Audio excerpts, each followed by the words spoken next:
I didn't hear that. I didn't hear nothing. All right, we're back for more fun and games. Here we go.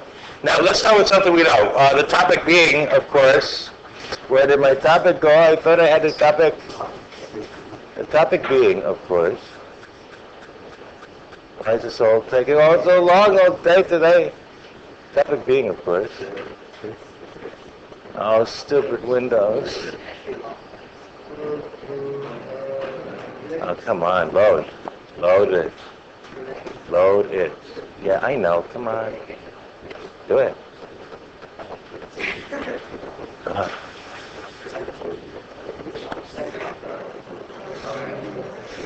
What are you talking about?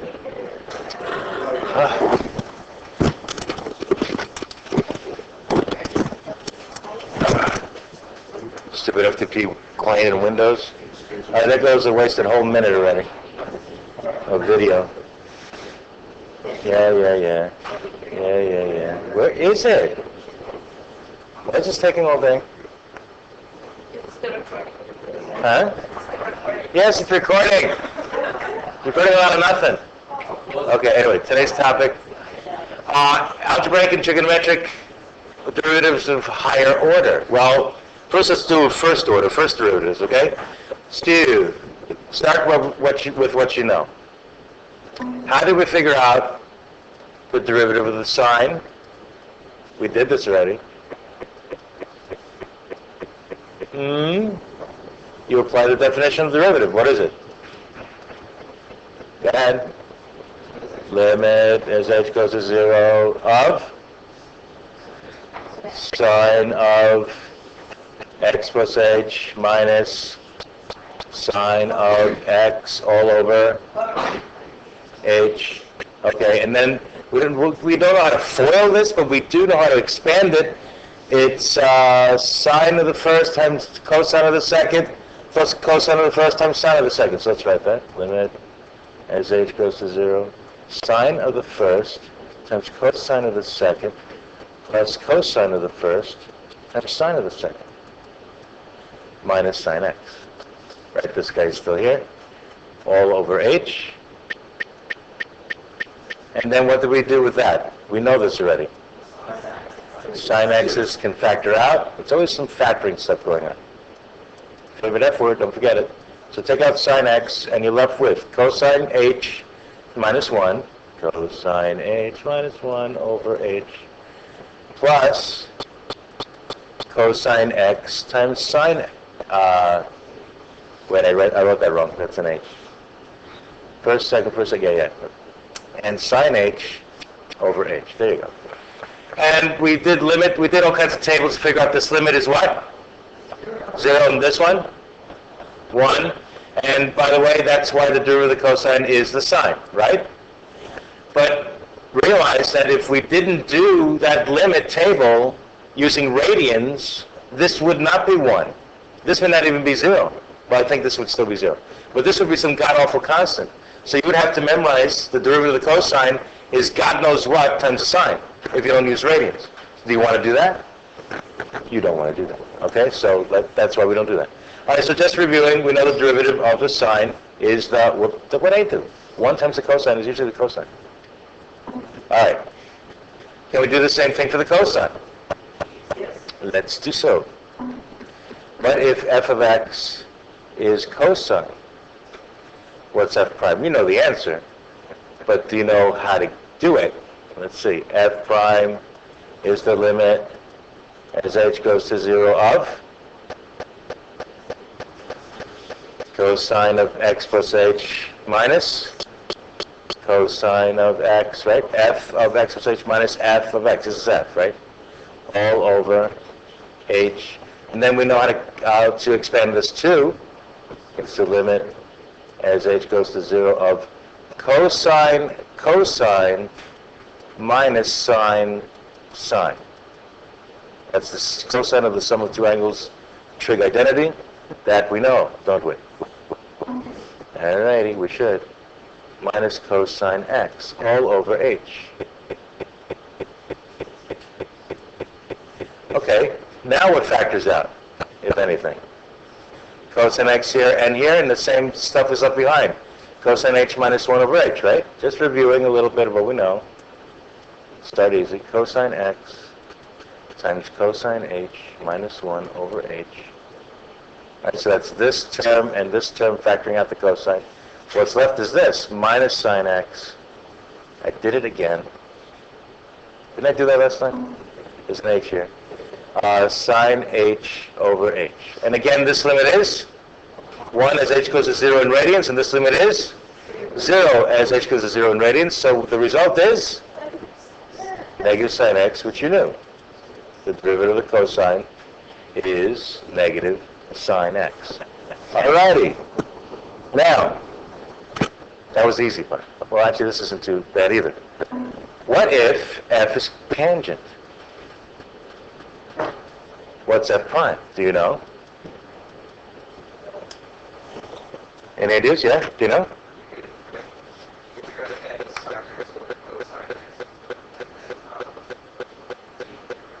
Then use the quotient rule. Arthur, were you going to say something else? You're going to say that? Okay, fine. So you've done this. Do you know the answer? No? What is it?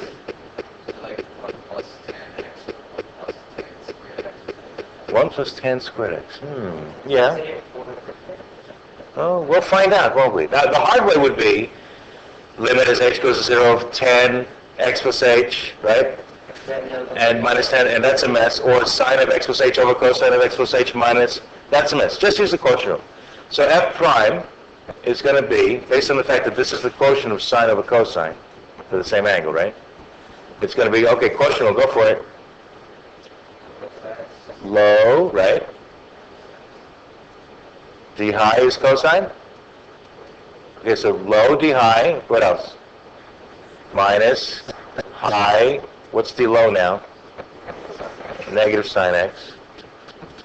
Over low, which is what? Cosine squared. Okay, what's a negative times a negative? A positive. What's sine squared of an angle plus cosine squared of the same angle? 1. And that's the derivative of the tangent. But that has a name. What's 1 over cosine called? There's another name for that. Secant. So the derivative of the tangent is secant squared. You could say 1 over cosine squared, same thing. But most people remember secant squared. Yeah. Which is 1 plus tan squared, right? Yeah, why is that the same thing? Because you know your trig identities, right? Sine squared x plus cosine squared x equals 1. What if I divide this whole mess by sine squared?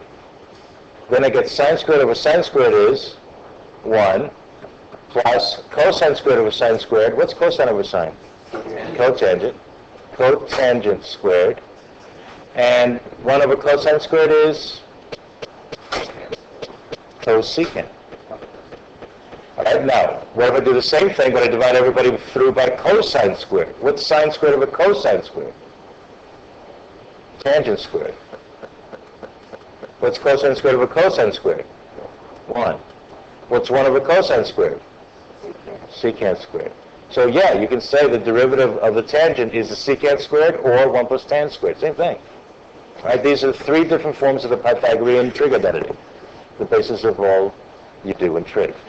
Alrighty, I call that the fundamental theorem of trig, although that's not the standard name of it. So we know the derivative of the tangent, we know the derivative of the sine and the cosine. What about the derivative of the cotan? Oh God, I gotta copy that. By the way, you realize I memorized almost nothing. Do I know this by heart? No. Do I know this by heart? No. I know this by heart. You can easily get that from that, right? What did I do? Divided by sine squared. Sorry, this one was by sine squared. What did I do to get from here to here? Divide by cosine squared. There's not much to remember here. Just know this. Alrighty, what if f is now cotan? What's f prime? Well, not exactly, but how would you rewrite this? Right, it's not sine over cosine, it's cosine over sine. Okay, so cosine x over sine x, okay? But technically I should put parentheses here because it's a function of being a little sloppy because otherwise it takes all day to write it. But do as I say, not as I do. All right, so f prime. What are you going to do? Low is sine. The high is negative sine.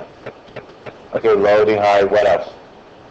Minus high, the low. High is cosine, and the low is cosine over sine squared, which is low, low. Okay. Now we have, what is this? Negative sine squared minus cosine squared. Well, what's that? Negative 1. If sine squared plus cosine squared is 1, negative sine squared minus cosine squared is just distribute a negative 1 on top of it, so it's negative over sine squared. That's an answer, but it has another name, negative cosecant squared. Okay, so, is there a pattern going on here? Well, let's make sure you got all this down.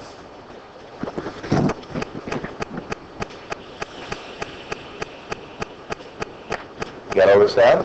Okay. Anyone need one time? Okay. Now look at this pattern. If f of x is sine, then f prime was cosine, right?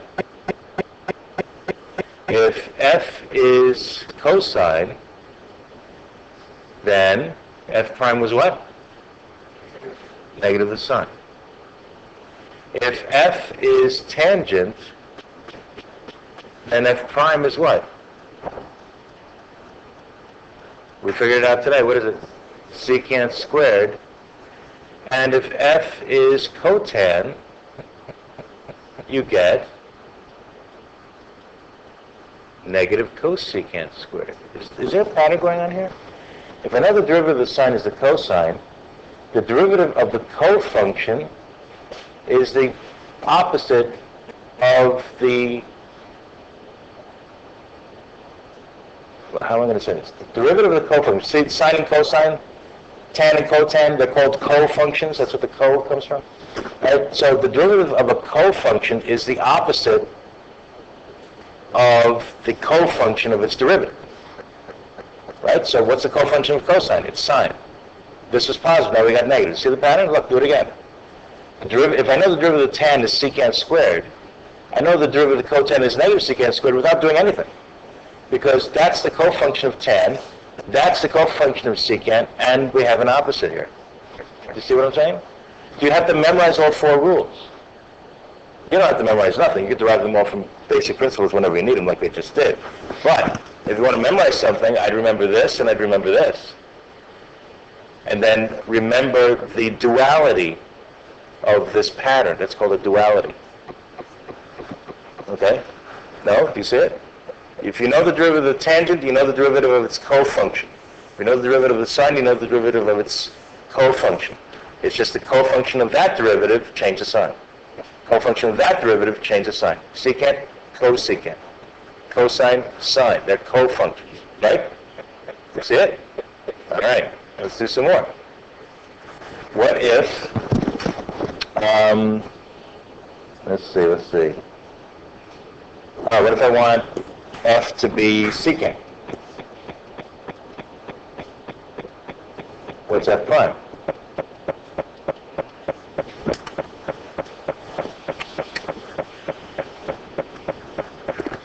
No ideas.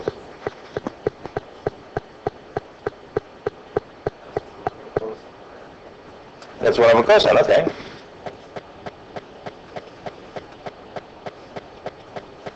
So now what? How do you get it from? Low to high, okay. So low is cosine. The high is 0. What follows? Minus high, the low. What's the low? Negative sine. Okay. All over low, right. Cosine squared. Well, this is just 0, right? And what's this? Okay, so the derivative of the secant is sine over cosine squared. What? That's not very convenient. Well, in terms of sines and cosines, this is a secant, right? And in terms of sines and cosines, that's the derivative. Do you see it? Yep. You see that? Everyone, well, I'm going to write secant tan, but you can write tan secant. Look, it's secant tan because I could write it like this. 1 over the cosine times sine over the cosine. Is that the same thing? 1 times sine is sine, cosine times cosine is cosine squared. But 1 over cosine is secant. And sine over cosine is tan. So most people remember this rule as the derivative of secant is secant tan. Okay? You really need to know these rules. They're going to come up a lot. Okay? There's just functions like any old other function. Right? Remember, we started off with the definition of derivative. We get derivative of sine and cosine, and the rest is just product rule, sine rule, whatever. By the way, did we have to do the quotient rule for this? No! You could have done the power rule, God, and the chain rule maybe. Right? But we really don't know the chain rule yet, but we do, so let's do it. Oh, God. All right, so f of x is secant, can be written as 1 over cosine or cosine to the negative 1. Again, this means 1 over cosine, not the inverse function of cosine.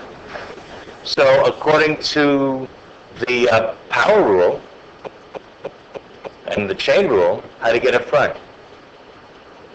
How do you differentiate u to the negative 1? You get negative 1 times u to the negative 2 times du, right, the derivative of the inside function. Whenever you take the derivative of the composition of two functions, you take the derivative of the outside function.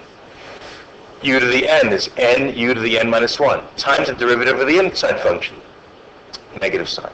That's the chain rule. We haven't really demonstrated that yet, but we will.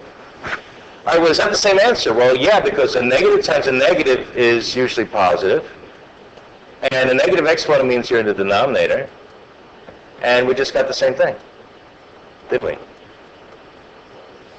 So what was easier? Was it easier to do this way or by quotient rule? You know, I never do the quotient rule when one of the terms is a constant. That's silly. That's just silly. Why do you have to go through all this trouble? Why? I don't know. That's just silliness. I wouldn't do that. But you can. It's perfectly legal until Obama gets elected. It's a free country, right? So. Oh, wait. He did. Oh, well. That's a problem. Now what?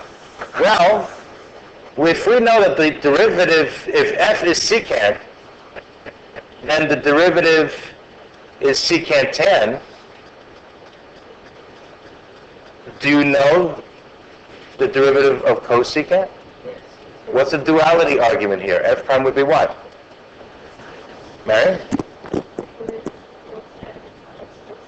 I'm going to write cosecant tan, but yeah, cosecant times cotan, right? Is that true? Let's confirm this duality pattern. Okay? Let's see. Let's try it the old-fashioned way. Let's do it with the quotient rule or the power rule, or whatever we want to do, for cosecant, okay? So let's see if we do get this. Cosecant. Okay. All right, that's the question. Now remember, cosecant is what, really? 1 over sine. So we can use the quotient rule again, right? Okay. Oh, this is sort of silly. I don't like using the quotient rule when the numerator is a constant and the denominator is a constant. That's really silly, but let's do it anyway, just for fun. So what do you do? What do you get? Sine times 0, yeah, minus 1 times cosine over sine squared, yeah. Okay. And what is that? Well, that's going to be a negative cosine, because this just zeroes out, over sine squared. But we wanted negative cosecant cotan. Is that negative cosecant cotan? Yes. Yeah, because it's negative 1 over sine times cosine over sine is, in fact, negative cosecant times tan, cotan.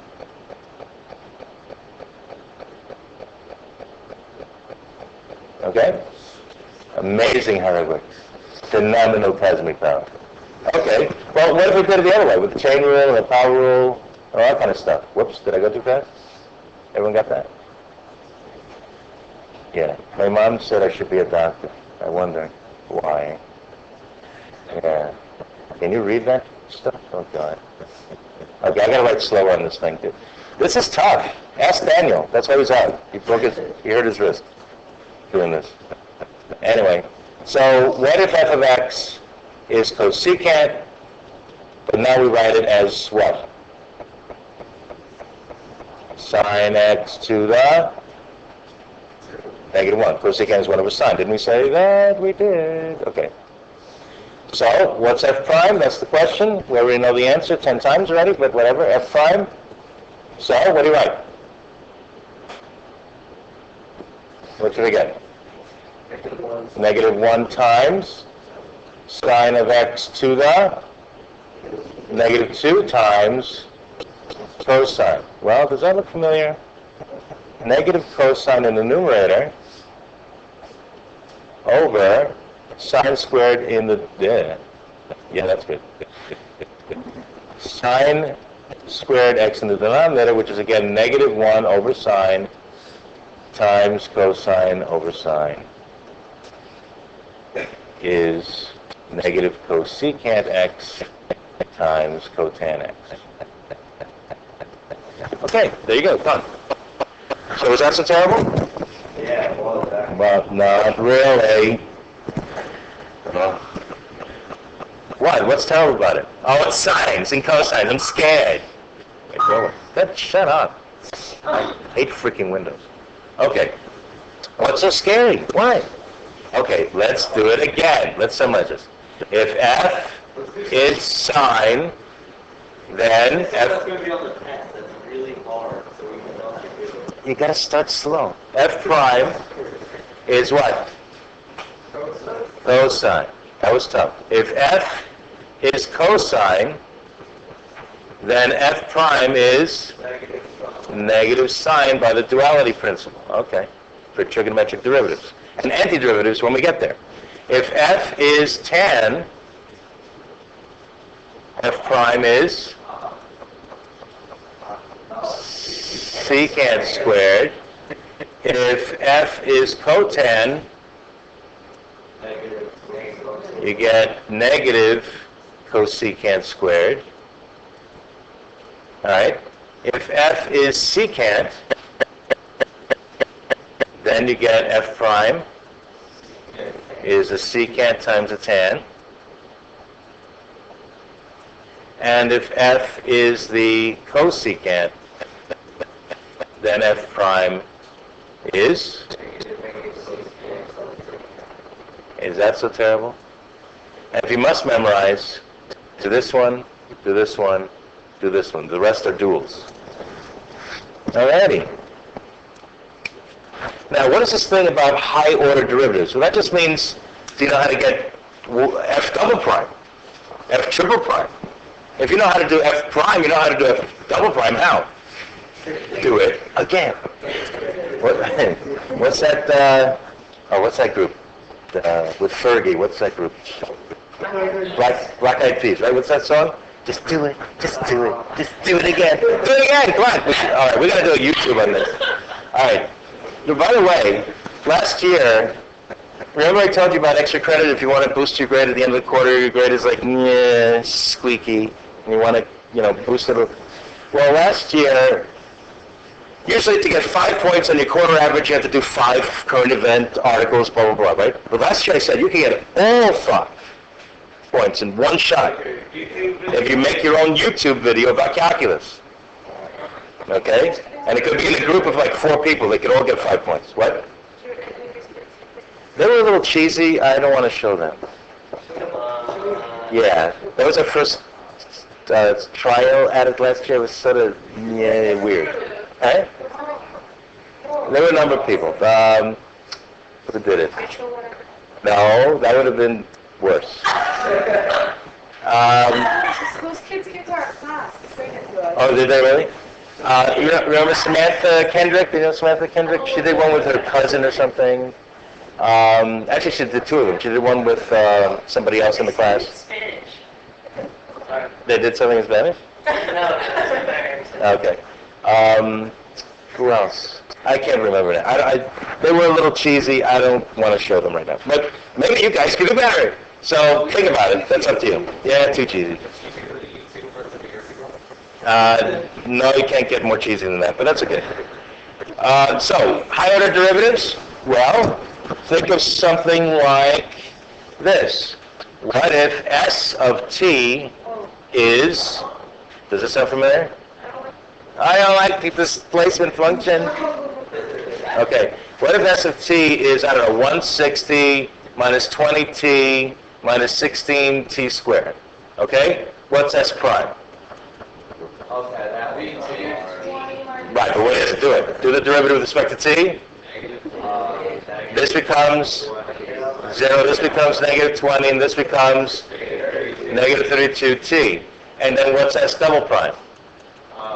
32. Negative 32, okay. S double prime. What did you do? You just differentiated the derivative. Wow, that was tough. All right, negative 32. And what's S triple prime? 0. It's 0.